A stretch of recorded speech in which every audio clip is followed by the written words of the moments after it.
आज का हमारा टॉपिक क्लोन स्टैम्प्स के मुतालिक है।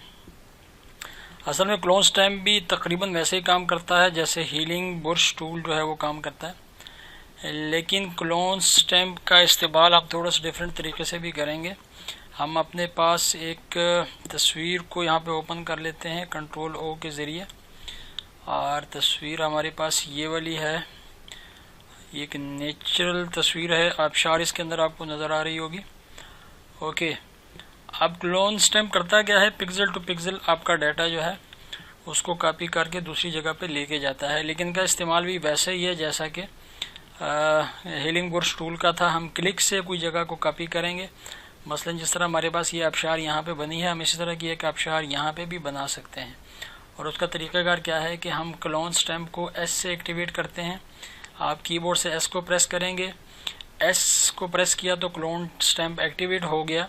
और अभी आप बुरश का साइज़ देखेंगे काफ़ी ज़्यादा बड़ा है।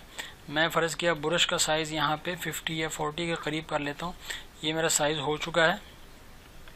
अब मुझे ये वाला जो एरिया है यहाँ से लेकर यहाँ तक यहाँ पे लाना है, तो क्या करूँगा, यहाँ पे जाऊँगा, आल्ट क्लिक को प्रेस करूँगा।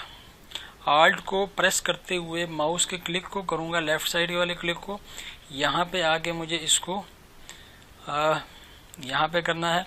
तो मैं यहाँ पे क्या करता हूँ, उसी तरीके से थोड़ा सा ये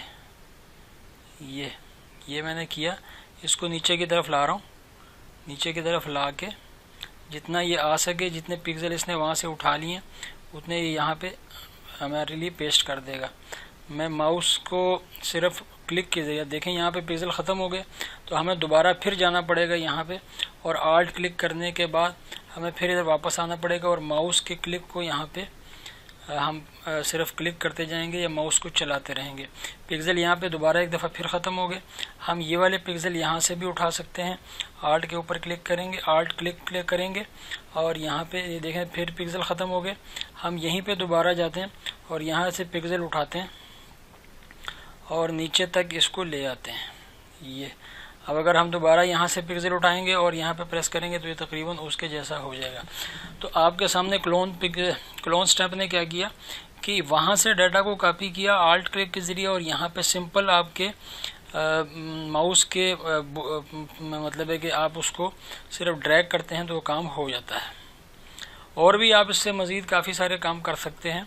हमारे पास एक और तस्वीर है, हम उसको भी यहाँ पे ओपन कर लेते हैं। एक इमेज हमारे पास है, कंट्रोल ओ से हम इसको ओपन करते हैं। ये हमारे पास एक इमेज है।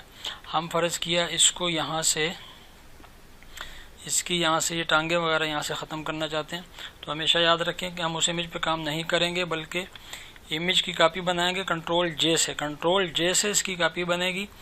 यहाँ पे चूँकि हम इसको इस पैर को हम यहाँ पे ख़त्म करना चाहते हैं, तो हमें क्या करना है, आल्ट को प्रेस करते हुए क्लोन स्टैम्प को एक्टिवेट करेंगे। यहाँ पे आएंगे और क्लिक के साथ आल्ट के साथ क्लिक करेंगे। अब यहाँ पे हम ये प्रेस करने वाले हैं, ये देखेंगे आप यहाँ पे ये प्रेस हो रहा है, ये यहाँ पे ख़त्म हो गया। ओके, अब ये इसके बूट रह गए, तो इसको हम पीछे जो इसका बैकग्राउंड नज़र आ रहा है इस जैसा करना चाहते हैं, तो हम यहाँ से पिक्सल उठाएंगे और यहाँ पे ला के इसके शूज़ के ऊपर अपने माउस को हल्के से ड्रैग कर देंगे। तो ये हो गया इसका ये वाला एरिया। इसी तरीके से हम ये वाला एरिया को अगर यहाँ से सेलेक्ट करते हैं और फिर यहाँ पे ब्रश को फेरते हैं तो भी ये काम इस तरीके से हो जाता है। अगर आपको पत्थर को यहाँ पे करना है तो आप फिर यहाँ से पिक्सल उठाएंगे और यहाँ पे कर लेंगे। ठीक है जी, तो ये था हमारा क्लोन स्टैम्प का तरीक़ेकार और उसका इस्तेमाल। इस तरीके से हम पिक्सल एक जगह से कॉपी करके दूसरी जगह ले जा सकते हैं। आप मज़ीद भी इसके ऊपर काम कर सकते हैं। अगर आप यहाँ से इसके हाथ को ख़त्म करना चाहते हैं तो आप फिर इसके साथ ही थोड़ा सा इसके साथ ही यहाँ से पिक्सल उठाएंगे और यहाँ पे लाके इसको ड्रैग कर देंगे। यहाँ पे अगर आप आते हैं पिक्सल ख़त्म हो जाते हैं, कोई और मसला बनता है तो आपको पिक्सल दोबारा उठाने पड़ेंगे आल्ट के क्लिक के साथ। यहाँ पे देखें मैंने इसका हाथ यहाँ से ख़त्म कर दिया और बिल्कुल ही तकरीबन अब नज़र नहीं आने वाला। ओके, ये तो था क्लोन स्टैम्प का इस्तेमाल। उसके बाद हमारे पास आ जाता है, अगर हम इसी को प्रेस करते हुए नीचे देखें तो पैटर्न स्टैम्प आ जाता है। पैटर्न स्टैम्प आपको मुख्तलिफ़ किस्म के मतलब पैटर्न दे रहा होता है। जब हम इसको ओके करेंगे तो इसकी भी प्रॉपर्टीज़ आप तकरीबन वही हैं। ब्रश का साइज़ है, मैंने बताया था कि ब्रश के साइज़ को आप राइट क्लिक करने से आप एक्टिवेट कर सकते हैं।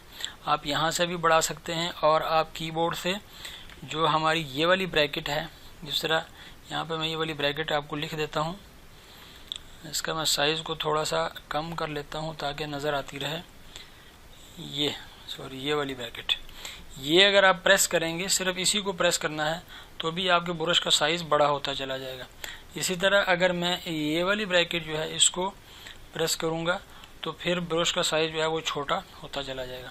अब मैंने इन ब्रैकेट्स को लिख दिया है, यहाँ पे मैं इनको ख़त्म कर देता हूँ और जाके इनका इस्तेमाल करता हूँ ताकि आपको आसानी से समझ आ सके। मैंने क्लोन स्टैम्प को यहाँ से पैटर्न स्टैम्प टूल को यहाँ से सेलेक्ट किया। अब मुझे ब्रश का साइज़ यहाँ पे बड़ा करना है।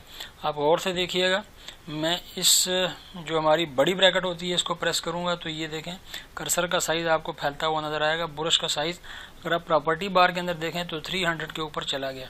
मैं अगर दूसरे वाले जहाँ से ब्रैकेट ओपन होती है, बड़ी ब्रैकेट ओपन, उसको प्रेस करूँगा तो ब्रश का साइज़ यहाँ से छोटा होता चला जाएगा। ये देखें 90 के ऊपर आ गया। और अब पैटर्न आप यहाँ से सेलेक्ट करेंगे, फ्लो वगैरह 100 कैपेसिटी वगैरह ये भी इसके साथ ही है। और पैटर्न है और एक बुरश है। अगर आप बुरश यहाँ पे फ़र्ज़ किया, ये यहाँ से मैं एक बुरश सेलेक्ट करता हूँ।